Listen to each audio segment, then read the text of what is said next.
बाबा ने कहा था, मनीष कश्यप अगर तुम थोड़ा भी कभी परेशान होना जिंदगी में तो मेरे पास आ जाना।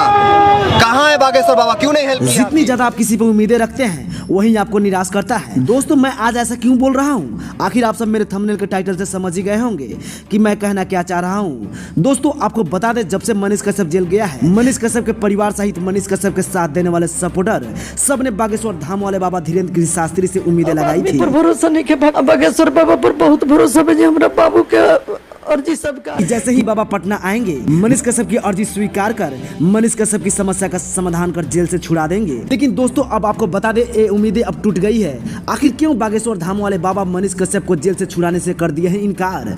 बताएंगे पूरी खबरों की जानकारी हम इसी वीडियो में।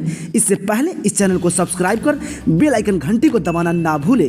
दोस्तों आप सभी को पता है कि मनीष कश्यप को जेल से छुड़ाने के लिए क्या क्या नहीं कर रहे हैं मनीष कश्यप के परिवार वाले, फिर भी समस्या का समाधान नहीं हो रहा है। लेकिन दोस्तों एक उम्मीद बची थी, बाबा धीरेन्द्र गिरी शास्त्री, लेकिन वह भी मनीष कश्यप की अर्जी को इनकार कर बिहार से चले गए हैं। लेकिन दोस्तों बता दें, मनीष कश्यप के परिवार से मनीष कश्यप को सपोर्ट करने वाले सपोर्टर चिल्लाते रह गए, लेकिन बागेश्वर धाम वाले बाबा धीरेन्द्र गिरी शास्त्री मनीष कश्यप की अर्जी को स्वीकार नहीं किया, जिसके कारण से पूरे बिहार में खलबली मच गई है। दोस्तों खास बात आपको बता दें, शायद बाबा इस केस में नहीं पढ़ना चाहते हैं, लेकिन दोस्तों अपनी राय कमेंट बॉक्स में जरूर दें।